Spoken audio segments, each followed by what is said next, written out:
Kunstenaars zeggen het vertrouwen op in het CBK, een centrum dat hen juist zou moeten helpen. Voor mij is het een roomboter-instituut. Dat wil zeggen dat er mensen zitten die niet met hun poten in de klei staan en weten wat er in de kunst gebeurt. En verder in deze uitzending. Oversterfte nog nooit zo hoog in Zeeland. En Zeeuw, een van de gezichten van Paarse Vrijdag.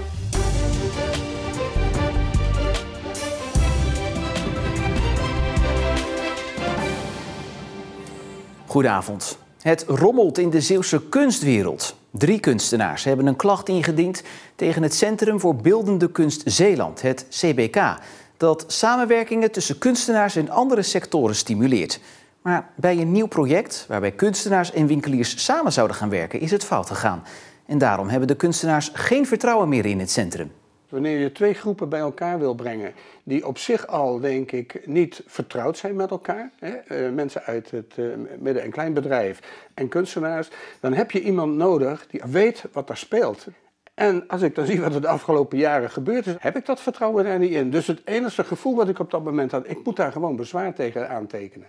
Creative City Boost, dat is een kunstproject dat ondernemers en kunstenaars in Zeeland in de steden bij elkaar moet brengen. Een project waar 1,2 miljoen euro voor beschikbaar is. Een project dat wordt gecoördineerd door CBK Zeeland. En daar zijn een paar kunstenaars het niet mee eens. Op zich is het een heel goed project. Maar ik denk van haal dat nou eens bij het CBK weg, want je begint met 3-0 achterstand. Stel een soort autonoom bestuur in, met een financieel deskundige en organisatiedeskundige. En zet er vooral 2 of 3 goede beeldende kunstenaars bij. Een goede vormgever, een goede architect, man-vrouw, zoek het maar uit. Maar hou het autonoom, maak het apart. CBK Zeeland is de overkoepelende organisatie voor kunstenaars en wordt voornamelijk door de provincie gefinancierd. Je eigen kindje, wat je zelf zeg maar in de wereld zet, dat ga je toch niet om zeep helpen. En voor de rest is het kritisch vermogen om daarnaar te kijken. Ja, die mis ik gewoon bij de provincie. Op de eerste plaats zou de politiek de verantwoording moeten nemen om het CBK een opdracht te geven die daadwerkelijk ondersteunend is voor beeldende kunstenaars. En dan tegelijkertijd mensen een klein beetje opvoeden om van die houding af te komen dat het instituut het beleid bepaalt. En dat zo langzamerhand niet alleen het vertrouwen wat toeneemt, maar dat CBK ook een plek krijgt. De kunstenaars hadden zelf ook allerlei ideeën voor het project. En dat hebben ze ook gedeeld met het CBK. Ik zou dus uitgenodigd worden voor een bijeenkomst. Tot op de dag van vandaag heb ik niks gehoord. Dus heel die communicatie loopt ook van geen enkele kant. Dus ik heb ook geen enkel vertrouwen dat dat dadelijk naar kunstenaars toe gaat die al heel argwanend in heel dat proces staan. Naar mijn mening moet dat gewoon anders. En laat zij maar zeggen dat ze het wel kan. Voor mij is het een roomboter-instituut. Dat wil zeggen dat er mensen zitten die niet met hun poten in de klei staan en weten wat er in de kunst gebeurt. Dat is nogal een uitspraak, waar Catherine Ginsberg, directeur van CBK Zeeland, zich totaal niet in herkent. Ik hoor andere berichten, dus ik kan daar kan ik niet op reageren. Ik kan alleen reageren op wat ik ervaar, wat ik hoor, wat ik constateer. En ook wat we merken in projecten die we doen, want we hebben altijd daarna ook een evaluatie. Ja, daar ervaar ik heel veel waardering. Natuurlijk hebben we de provincie ook om een reactie gevraagd. En zij laten weten dat ze de signalen van de kunstenaars zeer serieus nemen. We hebben er alle vertrouwen in dat het CBK Zeeland de bezwaren te harte neemt en in een open dialoog met de kunstenaars zoekt naar nieuwe werkwijzen. En de deur staat hier altijd open. Het zal vast en zeker zijn dat er andere dingen ook kunnen. Ik zou zeggen, in gesprek gaan. Niet eerder zijn er in Zeeland zoveel mensen overleden door de coronapandemie als nu. Dat blijkt uit de wekelijkse sterftecijfers van het CBS. In de laatste week van november zijn 129 Zeeuwen overleden. Dat zijn er 50 meer dan het CBS had verwacht op basis van sterftecijfers in andere jaren. Tot nu toe bleef het Zeeuwse sterftecijfer over het algemeen binnen de verwachtingen. Maar in de laatste weken van november schoot de sterfte plotseling steil omhoog. En die stijging zet nog steeds door. En in diezelfde periode steeg ook het aantal nieuwe besmettingen en ziekenhuisopnames fors. Partijen in provinciale staten willen dat wordt onderzocht of de Euregio-tuinen in Oostburg door de provincie kan worden gekocht en stiltegebied kan worden. Het is een alternatief voor het plan van de gemeente Sluis, die het gebied wil verkopen aan een recreatieondernemer die er een stadspark met kleinschalige recreatie en evenementen van wil maken. Euregio-tuinen openden in 2003, maar gingen een jaar later alweer failliet. In de jaren erna sneuvelden verschillende toekomstplannen en verpauperde het terrein. Met een bingo-kaart het strand op en zwerfafval opruimen en wat je vindt afstrepen. Alleen met deze bingo-kaart kan je niks winnen. Nou, we hebben een bingo-kaart ontwikkeld om op die manier, op een ludieke manier eigenlijk bezig te zijn rond de Oosterschelde. Wat uitleg erbij wat er allemaal ligt, maar ook tegelijkertijd op een laagdrempelige en leuke manier iets goeds doen voor de omgeving, dus het opruimen. De bedoeling is dat recreatieondernemers rond de Oosterschelde mee gaan doen met dit zwerfafvalproject. Camping Anna Friso bij Kamperland ontving als eerste deze tas en was daar erg blij mee. Super, ja.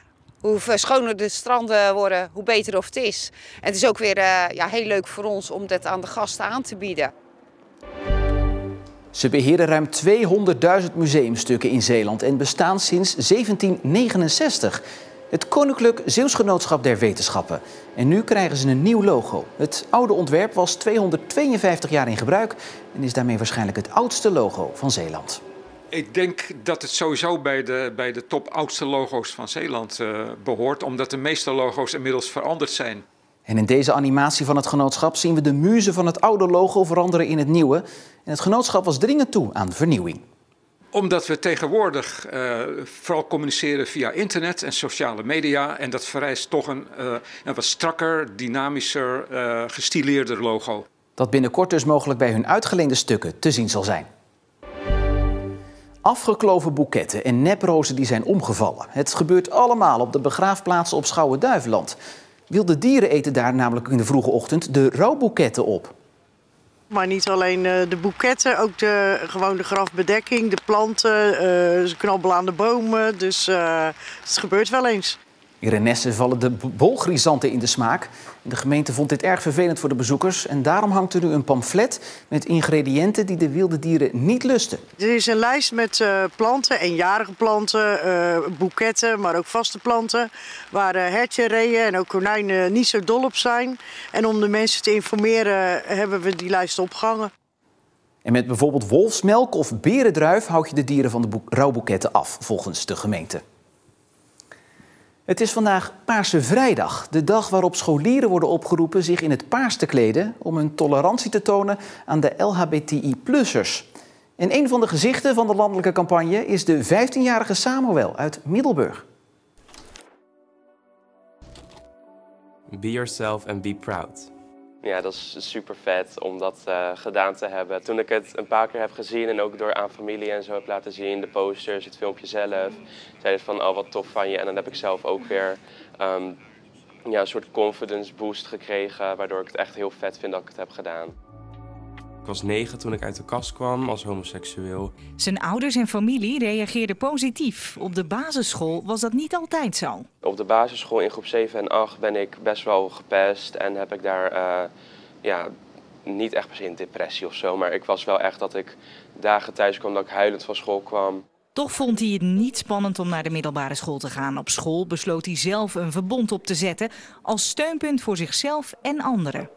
Ik had een gesprek met de GGD hier op school. Toen vroeg ik, is hier een soort bijeenkomst voor leerlingen van de LHBTI+-gemeenschap? En toen zei ze van nee, nog niet. Maar die kunnen we wel oprichten als jij dat fijn vindt en als andere leerlingen dat ook fijn vinden. En toen heeft ze dat met mijn ouders en met mijn mentor besproken. En toen eigenlijk 2 of 3 weken daarna was de eerste meeting al. Het is best wel nodig, omdat je nog steeds ziet dat leerlingen zich nog niet 100% veilig voelen in hun schoolomgeving.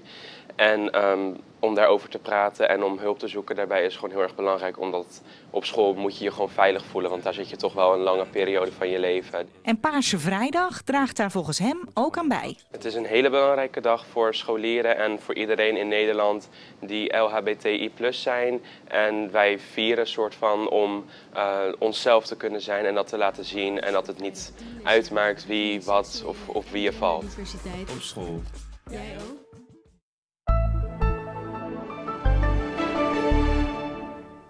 Het sneeuwde vandaag in grote delen van de provincie. Echt liggen bleef het niet overal, maar het leverde wel weer oude, vertrouwde winterse plaatjes op.